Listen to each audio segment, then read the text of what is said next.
Hello and welcome back to this series. ये तीसरी video होगा इस सीरीज का और आज का टॉपिक है हमारे पास जीमान इफेक्ट। पर्टिकुलरली हम लोग जो बात करेंगे वो एनामलस जीमान इफेक्ट के बारे में बात करेंगे। पीटर जीमान 1897 में इस इफेक्ट को खोजते हैं और पीटर जीमान जो थे वो क्रैमिंग ओन के स्टूडेंट थे और क्रैमिंग ओन अपने ज़माने का एक बहुत बड़ा नाम था।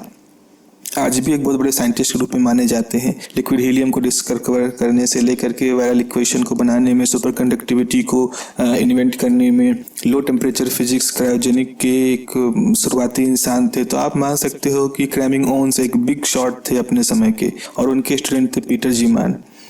एक्चुअली हुआ क्या था कि जिस समय ये इफेक्ट को डिस्कवर हो रहे थे उस समय फैराडे भी एक एक्सपेरिमेंट कर रहे थे जहां वो जो एमिटेड लाइट होती है उसकी पोलराइजेशन के बारे में बात कर रहे थे, स्पेक्ट्रल लाइन के बारे में बात हो रही थी। तो जीमान जो थे वो इस बारे में इस चीज़ को सोच रहे थे और वो इस बात को एक्सपेक्ट कर रहे थे कि अगर हम मैग्नेटिक फील्ड में रख करके किसी एटम की स्पेक्ट्रम को देखें तो हमें वहाँ स्प्लिटिंग दिखाई पड़ेगी जो मैग्नेटिक फील्ड की वजह से होगी। और पर्टिकुलरली उनका इंटरेस्ट था कि जो फोटोन निकल रहे हैं उसके बारे में। लेकिन फैराडे ने चूंकि इसको नहीं पाया था इसीलिए क्रैमिंग ओन को विश्वास था कि ऐसा कोई इफेक्ट नहीं होता। अब पीटर जीमान जो थे वो अपने गुरु जी को एग्री कराना चाह रहे थे कि नहीं एक बार इसको डिस्कवर किया जाए, बट वो एग्री नहीं हो रहे थे। एक बार क्रैमिंग ओन जो थे वो बाहर गए और उनके एब्सेंस में पीटर जीमान ने एक्सपेरिमेंट परफॉर्म किया और उन्होंने देखा कि हाँ फैराडे रोटेशन जैसी जो बात होती है एक्सपेरिमेंटली उस तरह की चीज़ों को भी उन्होंने पाया, डिफरेंट पोलराइजेशन की लाइट वहाँ पे एमिट होती है। लेकिन जब क्रैमिंग ओन को ये पता चला तो उनको बिल्कुल पसंद नहीं आया और अल्टीमेटली जीमान को उन्होंने अपने लैब से बाहर निकाल दिया। अब इतने बड़े लैब से बाहर निकलने के बाद फॉर्चुनेटली किसी तरह से जीमान को ये मिल गई एक दूसरी लेबोरेटरी में जगह एक्सपेल होने के बावजूद, और फिर उन्होंने अपने एक्सपेरिमेंट को फिर से नए सिरे से किया और फिर से एक नए तरह से इफेक्ट को उन्होंने स्टडी किया। और सबसे आश्चर्य की बात यह है कि पीटर जीमान को नोबेल दिया गया उनकी डिस्कवरी के लिए उनके गुरुजी से बहुत पहले। तो आप मान सकते हो कि खैर पता नहीं कहना सही होगा कि नहीं कि ये एक पीटर जीमान का बदला था। हालांकि पीटर जीमान हमेशा अपने पेपर में उन्होंने अपने पहले पेपर में क्रैमिंग ओन को इस बात के लिए उन्होंने एक्नॉलेज किया था कि उनकी वजह से इन्होंने डिस्कवर किया है। खैर आते हैं, ये तो हो गया इसका हिस्टोरिकल बैकग्राउंड। नाउ अब हम समझते हैं कि क्या है एनामलस जीमान इफेक्ट, क्या इसके पीछे की फिजिक्स है और जो मेन रिलेशन काम करता है उसको हमें यहाँ समझना है। देखिए पिछले लेक्चर में हम लोगों ने टोटल एंगुलर मोमेंटम के लिए एक फॉर्मूला डिराइव किया था -e/2m वेक्टर l + 2s। यहाँ पर जो 2 है ये लैंडे जी फैक्टर है।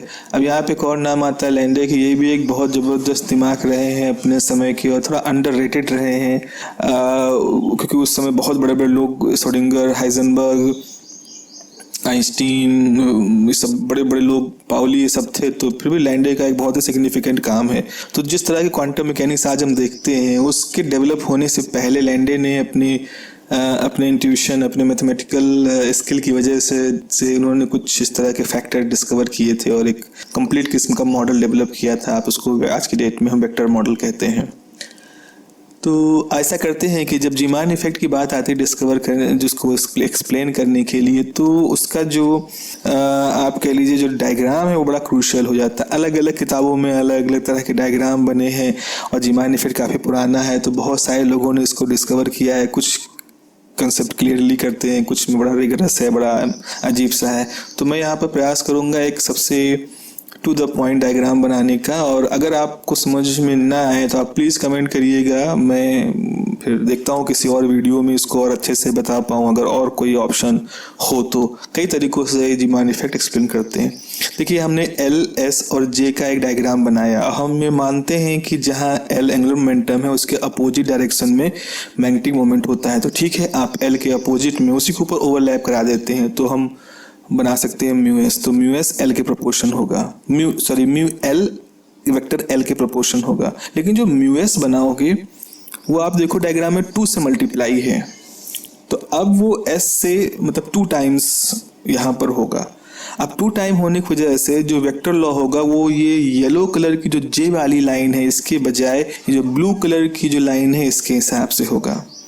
तो आप इस डायग्राम को देखो यहाँ पर कि जो ऊपर फॉर्मूला हमारे पास उसमें 2s है लेकिन इस डायग्राम हमने एस के साथ बनाया तो एल एस जे तो ठीक बना है, लेकिन जो मैग्नेटिक मोमेंट की प्रोपोर्शनलिटी है उसमें वो 2 का फैक्टर अपना रोल प्ले करेगा।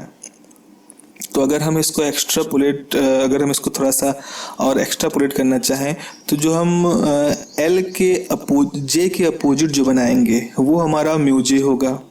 मतलब जे के अपोजिट हमारा मैग्नेटिक मोमेंट होना चाहिए, वो म्यू जे होगा। लेकिन जो रिजल्टेंट म्यू है एक्चुअल में इसकी डायरेक्शन हमारी उस जे के बिल्कुल ठीक अपोजिट नहीं है, तो एक डिफरेंस है। तो ये जो डिफरेंस है इसी की वजह से ही हम एनोमलस जीमान इफेक्ट का एक मैथमेटिकल फार्मूला डिराइव कर सकते हैं। अब हमें कुछ नहीं करना है, जो ऊपर का फार्मूला देख रहे हो आप जिसमें म्यू जे है, वेक्टर एल है, 2s है, तो अब हम यहाँ पर एल का जे के अलॉन्ग कंपोनेंट निकालेंगे और एस का जे के अलॉन्ग कंपोनेंट निकालेंगे। तो यही हमारा वो डायग्राम है जो सबसे इम्पॉर्टेंट डायग्राम होने वाला है कैलकुलेशन को स्टार्ट करने के लिए। तो अब आप जो इसमें लाइट ब्लू लाइंस बनी हैं उनको कंसीडर करो और उनके हम कंपोनेंट के फॉर्म में यहाँ पर रिजॉल्व करेंगे आप कह सकते हो। तो हमें एक्सप्रेशन किसका निकालना है, म्यू जे का। तो जो म्यू जे होगा it will be the sum of जो हमारा म्यू एल है, यानी कि magnetic moment of orbital motion, उसका जे के अलॉन्ग प्रोजेक्शन होगा। तो कैसे निकाला जाएगा जे के अलॉन्ग उसका जो प्रोजेक्शन है, उसका जे के अलॉन्ग अगर प्रोजेक्शन निकालना है तो आपको कॉस वैल्यू लेनी पड़ेगी। ठीक है, तो आप यहाँ पर जो हमने लाइन ड्रॉ की है आप इसके दोनों तरफ कॉस वैल्यू ले लो। तो जो magnetic moment of angular motion है mu L cos L J, जो एल और जे के बीच का एंगल है। दूसरी तरफ जो एस है उसका हॉरिजॉन्टल कंपोनेंट हो जाएगा, तो हो जाएगा mu S cos S dot जे। ओके, म्यू एस को हम ले रहे हैं यहाँ पर। अब हम यहाँ से म्यू जे की वैल्यू को सॉल्व करना शुरू करेंगे, लेकिन उससे पहले हमें कॉस की वैल्यूज मालूम होनी चाहिए कि कॉस की वैल्यूज क्या होंगी। तो अब ऐसा करने के लिए तो अब पहले से म्यू एल की वैल्यू रख लें, तो E upon 2m vector L हो जाएगा। मैग्नीट्यूड ले रहे हो तो सिर्फ L रखो, cos L dot J plus यहाँ हो जाएगा। अब हम इसको कैसे लिखें, 2, चूंकि वहाँ पर G की वैल्यू GS की वैल्यू 2 होती है तो 2 कैंसिल भी हो जाएगा यहाँ पर, तो हम सीधे लिख सकते हैं। तो E by M S cos S dot J. ध्यान रखिएगा 2 नहीं दिख रहा है यहाँ पर क्योंकि 2 को हमने GS के साथ कैंसिल कर दिया। तो अब हमारा ये जो फॉर्मूला है इस फॉर्मूले में वो जो 2 फैक्टर है वो इंक्लूड हो चुका है। ऑलरेडी हमारे पास L और S के लिए फॉर्मूले हैं। तो L होता है अंडर रूट क्वांटम नंबर जो L है L प्लस 1 H क्रॉस, उस तरह S के लिए क्वांटम नंबर S के साथ S प्लस 1 H क्रॉस, और ऑब्वियस सी बात है वो अंडर रूट में है। अब हम क्या करते हैं, म्यू जे और म्यू के एक्सप्रेशन के लिए म्यू एल और म्यू एस की वैल्यू को इस इक्वेशन में सब्स्टिट्यूट कर दें। तो आपके पास ये फॉर्मूला एक रिलेशन आ गया, E by 2m under root L plus 1 H cross cos L dot J plus E by m under root S plus 1 H cross cos S dot J. एक बात खास तौर पे यहाँ पर ध्यान देने वाली है कि जो कोसाइन रूल है उसी से हम कॉस की वैल्यू निकाल सकते हैं। तो कॉस L डॉट जे, आप जाके डायग्राम को देखें एक बार फिर से वीडियो को पीछे घुमा करके, तो कॉस L डॉट जे होगा वो होगा L प्लस जे L square plus J square minus S square upon 2 LJ। ये कॉस कोसाइन का रूल है। जैसे अगर हमारे पास एक ट्रायंगल है जो कि राइट एंगल ट्रायंगल ना हो तो वहाँ पर कॉस थीटा अगर है ए और बी के बीच में तो लिखते हैं cos theta equal A square plus B square minus C square upon 2AB। उसी फॉर्मूले को यहाँ पर इस्तेमाल किया गया है। अब क्या करिए, L मॉड L स्क्वायर है तो हम जो ऊपर फॉर्मूले यूज किए हैं L के क्वांटम रिलेशन उनको रख दें। तो आप देख रहे हो यहाँ पर H क्रॉस हो जाएगा, अंडर रूट गायब हो जाएगा, और नीचे जो आप यहाँ पर टर्म देख रहे हो 2LL प्लस 1, तो न्यूमरेटर और डिनोमिनेटर में दोनों जगहों पर H क्रॉस के टर्म है तो हम इनको बड़े आसानी से कैंसिल कर सकते हैं। तो आपके पास क्या मिलेगा, कॉस L डॉट जे जो हो जाएगा LL plus 1 plus J plus 1 minus S plus 1 upon 2 under root L plus 1 और under root J plus one. ये हमारे पास एक फाइनल एक्सप्रेशन आ गया तब जब कॉस एल डॉट जे कैलकुलेट करना है। ठीक है, अब ऐसे ही अगर हम कॉस एस डॉट जे की वैल्यू निकालना चाहेंगे तो आप सिमिलरिटी से देखो एस डॉट जे के लिए, तो आप पहला हो जाएगा एस एस प्लस वन। हाँ देखें, सिमिलरिटी देखें, जब एल डॉट जे था तो एल था प्लस जे था, अब एस डॉट जे है तो एस का टर्म हो जाएगा, फिर J plus one minus L L plus one upon two under root S S plus one और into under root J plus one. Okay, so ये हमारे पास कॉस एल डॉट जे की वैल्यू है और कॉस एस डॉट जे की ये दो वैल्यूज आ गई हैं। थोड़ा सा मैथमेटिकली इनको यूज करने के लिए क्वेश्चन 1, 2, 3 को हम इस तरह से यूज कर सकते हैं। तो ये हमारे पास तीन इक्वेशंस आ गई हैं, इक्वेशन 1, 2 और 3। अब हम इन सबको इक्वेशन 1, 2, 3 को एक साथ यूज करेंगे ताकि हम म्यू जे की सही सी वैल्यू निकाल पाएँ। तो म्यू जे बराबर हो जाएगा E/2m और यहाँ under root L plus one H cross, तो ये हो जाएगा एच क्रॉस और हमारे पास फिर अब कॉस की वैल्यू है L plus one plus J plus one minus S plus one upon two under root L plus one under root J plus one. ये एक हो गया और दूसरा टर्म है E/m अंडर रूट यहाँ पर S plus one H cross, ये एच क्रॉस अंडर रूट के बाहर है, तो S plus one plus J plus one minus L plus one और two under root S plus one under root J plus one. तो ये हमारे पास एक रिलेशन, एक फाइनल एक्सप्रेशन आ गया है। अंडर रूट की ये टर्म कैंसिल हो जाएंगे, थोड़ा सा सिंप्लीफाई हो जाएगा हमारा रिलेशन, तो हो जाएगा E/2m और अब यहाँ देखो L plus one J plus one minus S plus one और upon two under root J plus one. वैसे ही यहाँ पर जाएगा E/m एच क्रॉस यहाँ पर चलिए एच क्रॉस को बाहर पूरे ब्रैकेट के बाहर कर देंगे, तो S plus one J plus one L plus one upon two times J plus one. अब देखो यहाँ पर E/2m चूंकि हमने ब्रैकेट से बाहर लिया है, तो E/2m चूंकि ब्रैकेट से बाहर लिया है इसीलिए हमारे सेकेंड टर्म में 2 नहीं दिख रहा है, क्योंकि वो E/m और 2 एक साथ चला गया, जबकि पहले में एक 2 पहले से था। एलसीएम ले लीजिए यहाँ पर, तो इसको थोड़ा ठीक कर लेते हैं। 2 है, हाँ ठीक है, 2 तो रहेगा ही, E/2m के लिए 2 है, बिल्कुल सही, यहाँ तो सही लग रहा है। अब अगर हम इसको एलसीएम ले लें अंडर रूट के साथ, इसको करेक्ट कर लेते हैं।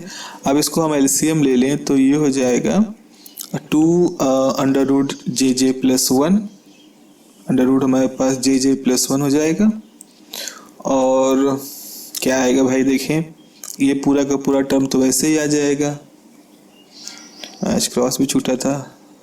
अब मेरे ख्याल से सब कुछ अपनी जगह पर है, तो हो जाएगा L plus one plus J plus one minus S plus one plus 2 time, चूँकि एलसीएम में वो 2 आ जाएगा, 2 time S plus one, 2 time J plus one, 2 time L plus one.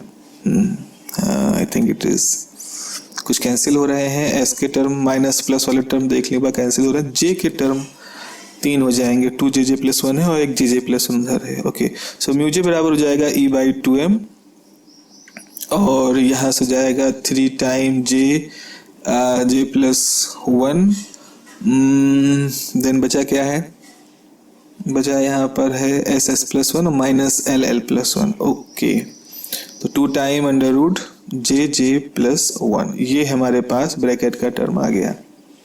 अब यहाँ पर आप साफ साफ देख रहे हो कि अगर हम इसको कैसे और लिख सकते हैं और सिंप्लीफाई करें तो E/EH क्रॉस बाई 2m, यहाँ से हमें कुछ मल्टीप्लाई डिवाइड करना पड़ेगा, तो ठीक है 2jj plus 3jj plus 1 plus ss plus 1 minus ll plus 1 2 time jj plus 1। अब हम इस पूरे टर्म को अंडर रूट jj प्लस 1 से मल्टीप्लाई कर दें, अंडर रूट jj प्लस 1 से डिवाइड कर देते हैं। तो ऐसा करने से फ़ायदा ये होगा कि हम एक थोड़ा सा अपना परिचित सा रिलेशन एक पा जाएंगे। तो यहाँ पर हमारे पास हो जाएगा 3jj plus 1 minus ss plus 1, ये तो वैसे ही रहेगा, l का टर्म भी वैसे ही रहेगा। ये हो जाएगा 2 time jj plus 1, under root यहाँ से हट गया।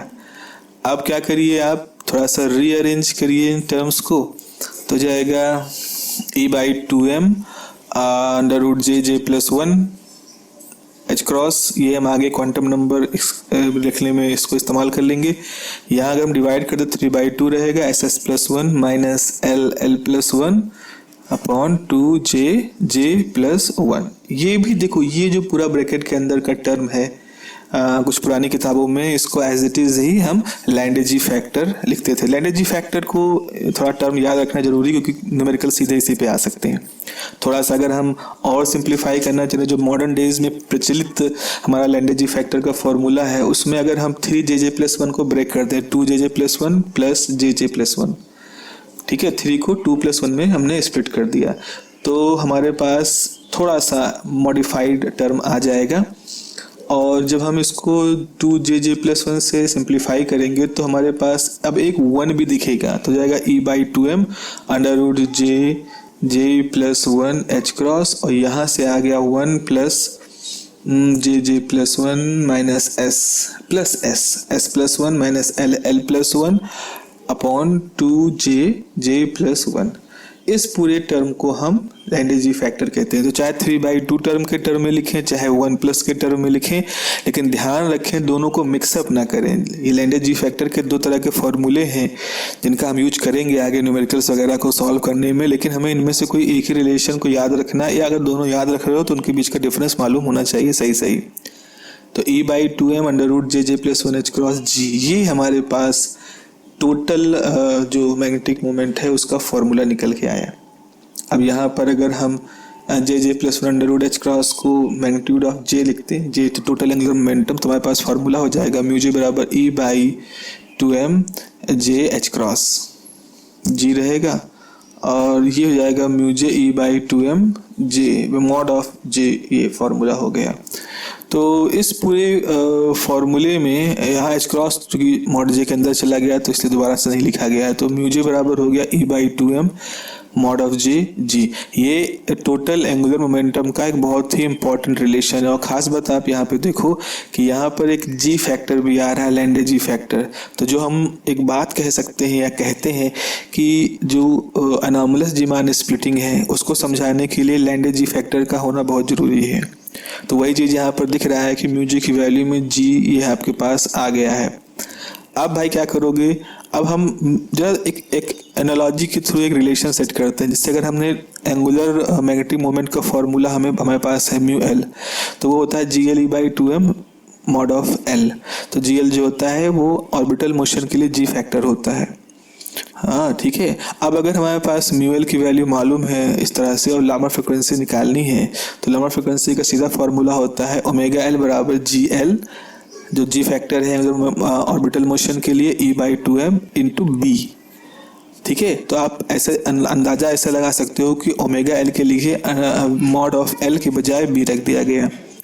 अब हम उसके बाद जब चेंज इन एनर्जी वैल्यू निकालते हैं तो वो वैल्यू होती है omega L time L Z is the Z component of angular momentum. ये फॉर्मूले आप देखिएगा पीछे के जो वीडियो लेक्चर है, खास तौर पे वो जो लाइव क्लासेस वाले हैं उनमें एक जगह पर हमने इस चीज़ को डिस्कस किया है, तो आप एक बार वापस से जा करके वहाँ चीज़ों को देख सकते हैं। तो ओमेगा एल की वैल्यू तो मालूम ही हो गई हमें, e/2m इंटू जी होगा। कब होगा जी, जब हम बिल्कुल देखा देखी उसी तरह का रिलेशन लिखेंगे। जैसे डेल्टा ई का रिलेशन हमने एल जेड के लिखा, वैसे ही डेल्टा ई का रिलेशन हम जे जेड के लिए लिख सकते हैं। तो एक तुलना की है हमने लार्मर फ्रिक्वेंसी वगैरह को कैलकुलेट किया है इस म्यू जे के लिए। तो अब आपके पास जो आखिरी फार्मूला है ये टोटल क्वांटम नंबर के टर्म में है और इसके अंदर लैंडेजी फैक्टर भी है। तो इसी फार्मूले का ही यूज करके हम दिखाएंगे किस तरह से स्प्लिटिंग एक्सप्लेन की जा सकती है अगर हम जीमान इफेक्ट की बात करेंगे। तो चलिए इसका सबसे क्लासिकल एग्जाम्पल लेते हैं जीमान इफेक्ट को एक्सप्लेन करने का, जिसमें कि सोडियम की D1 D2 लाइनों के बारे में कहा गया था।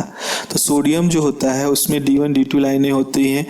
तो देखा यह गया है कि जब मैग्नेटिक फील्ड आप लगाते हो तो D1 लाइन जो है वो 4 हिस्सों में टूट जाती है और जो D2 लाइन है वो 6 हिस्सों में टूट जाती है। तो सवाल ये होता है कि आखिर इस तरह से इतनी ज़्यादा स्प्लिटिंग क्यों हो रही है मैग्नेटिक फील्ड में और उसको कैसे एक्सप्लेन किया जा सकता है। तो नॉर्मली D1 D2 लाइन के लिए जैसे हमारे पास पी ऑर्बिटल सोडियम का जो पी सेल है उसको हम 2 हिस्सों में टूटा हुआ मान सकते हैं। ये स्पिन ऑर्बिट कपलिंग की वजह से ये स्प्लिटिंग हुई है। एस ऑर्बिटल ब्रेक नहीं होता है, हम लोग ने पिछले वीडियो में देखा है। तो डी लाइन के लिए जब पी हाफ से ट्रांजिशन होता है तो D1 बनता है और जब पी 3/2 से ट्रांजिशन होता है तो D2 लाइन आती है। 2 लाइनें हमारे पास आती हैं। तो अगर हम ट्रांजिशन के बारे में देखें तो जरा हम जो ग्राउंड स्टेट के लिए सोच लें तो ग्राउंड स्टेट के लिए L 0 होगा, S की वैल्यू हाफ होगी। तो या और जो यहाँ पर J की वैल्यू है वो हाफ है। देखो ऐसा है कि आगे की वीडियो जो मैं बनाऊंगा उसमें टर्म वैल्यू को मैं और ध्यान समझाऊंगा। यहाँ पर थोड़ा सा आप टर्म वैल्यू को नहीं समझ पा रहे हो अगर, तो आप देख लीजिए कैसे हमने L 0 तो S के लिए होता है, हाफ कैसे आया, मल्टीप्लिसिटी फार्मूले से आता है, और J की वैल्यू हाफ कैसे आई। इसको अगर इस्तेमाल करोगे तो जो लैंडेजी फैक्टर है उसको वैल्यू 2 पाओगे। मैं आपसे कहूँगा कि आप इसको एक बार घर पे कैलकुलेट कर लीजिए अपने आप से कि अगर हम L, S और J की वैल्यू रखेंगे तो क्या हमें यही लैंडेजी फैक्टर मिलेंगे या नहीं। ये एक एक्सरसाइज है आप लोग के लिए, सिंपल से एक्सरसाइज लेकिन करनी जरूरी है। P2P हाफ के लिए हमारे लिए P ऑर्बिटल है यानी L1 होगा, मल्टीप्लिसिटी 2 है तो S की वैल्यू हाफ होगी और टोटल एंगुलर क्वांटम नंबर जो होगा वो हाफ होगा। मल्टीप्लिसिटी में नाम ले रहा हूँ बार बार, आपको नहीं समझ में आ रहा होगा, वो आप अगली वीडियो में जहाँ हम टर्म सिंबल को एक्सप्लेन करना शुरू करेंगे वहाँ आप इसको एक बार जरूर देखिएगा, आपको सब समझ में आ जाएगा। 2p 3/2 के लिए हमारे पास L1 है, S हाफ है, J 3/2 है, तो G की वैल्यू 4/3 है। अब एक बात समझिए यहाँ पर जैसे G2 है तो 2 स्प्लिटिंग, यहाँ G 2/3 इसका मतलब 2 स्प्लिटिंग होगी और G 4/3 है तो आप समझ लीजिए 4 टर्म में स्प्लिटिंग होगी। कैसे होंगी ये मतलब एक तरह से हम आपको शॉर्टकट जैसा बता रहे हैं और अभी डायग्राम देखोगे तो आप समझ ही जाओगे क्यों इसको हम कह रहे हैं कि 4 होगा, 2 होगा और या नहीं होगा अलग अलग सिचुएशंस में। तो अब देखिए S हाफ ऑर्बिटल, तो S हाफ जो स्टेट है वो नॉर्मल स्पिन ऑर्बिट कपलिंग की वजह से स्प्लिट नहीं होती है।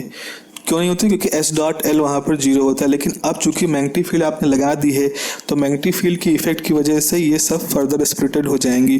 तो 2p 3/2 जो है वो 4 हिस्सों में ब्रेक होगी और उनके लिए जो mj की वैल्यू होगी वो होगी 3/2, हाफ, माइनस हाफ और -3/2। ये वैल्यूज उसकी होंगी mj की वैल्यू, मतलब जो टोटल एंगुलर क्वांटम नंबर है उसकी वैल्यू।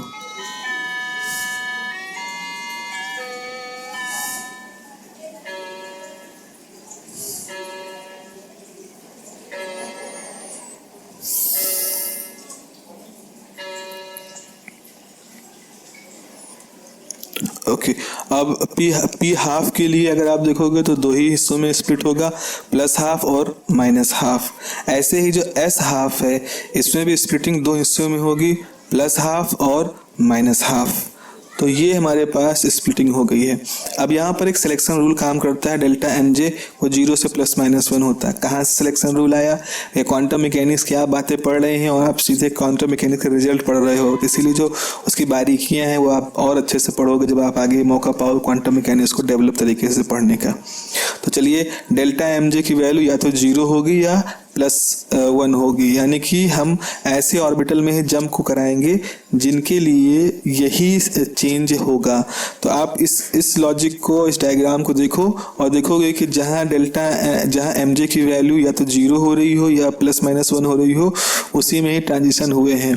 तो p हाफ से s हाफ के बीच में इस तरह के 4 ट्रांजिशन होंगे, 4 आपको स्पेक्ट्रल लाइन मिलेगी। ऐसे ही अगर हम p3/2 से s हाफ में ट्रांजिशन को देखेंगे तो हमारे पास यहाँ पर कुल 6 ट्रांजिशंस आएंगे। कैसे आएंगे देखते हैं। जैसे हम शुरुआत करते हैं -हाफ से हाफ के बीच में।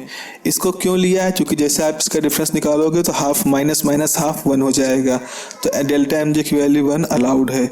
वैसे ही आपने हाफ से हाफ में किया तो 1 हो गया, ओके, या 0 हो जाएगा। तो इस तरह इस चीज़ को ध्यान रखना है कि डेल्टा mj की वैल्यू यानी चेंज इन मैग्नेटिक टोटल जो नंबर है वो 0 या +-1 ही होना चाहिए। 2 और 2.5 ये सब अलाउड नहीं होंगे। तो इस तरह से हमारे पास 6 ट्रांजिशंस यहाँ पे आएंगे। तो हमारी D1 लाइनें 4 हिस्सों में टूटेंगी और D2 लाइनें 6 हिस्सों में टूटेंगी। और ये रिजल्ट एग्जैक्टली वही जो एक्सपेरिमेंटली जीमान ने ऑब्जर्व किया था। इसको उन्होंने लैब में देखा था कि D1 D2 लाइनें जो थी वो इस तरह से 4 और 6 को मिला के 10 हिस्सों में स्प्लिट हो गई। तो 2 लाइनें जो होती हैं वो 10 हिस्सों में बढ़ जाती हैं। ये हमारा एनामलस जीमान इफेक्ट होता है। एनामलस को उस समय इसीलिए कहा गया था क्योंकि स्पिन कॉन्सेप्ट नहीं था 1897 में। तो ये क्यों हो रहा है किसी की समझ में आ नहीं रहा था एक्चुअली, तो इसलिए उसको एनामलस नाम दिया गया था कि मतलब समझ से परे हो रहा है, क्या हो रहा है भाई। लेकिन स्पिन आने के बाद से ये एक बहुत ही इम्पॉर्टेंट रिजल्ट भी है स्पिन की वैलिडिटी को प्रूव करने के लिए। तो ये जो पूरा लेक्चर था that was the Zeeman effect. इतना ही जीमान इफेक्ट अभी आप पढ़िए। एमएससी में आप जब जाओगे तो इसको और अच्छे से पढ़ोगे। अगर सब्सक्राइब नहीं किया है तो चैनल को सब्सक्राइब करिए। पर डे फिजिक्स की सीरीज़ में आपको हर दिन एक सीरीज़ मिलेगी। आप हमारे फेसबुक पेज पे जाइए जहां मैंने पोस्ट किया है कौन कौन से वीडियो आने वाले हैं। Okay, thank you very much.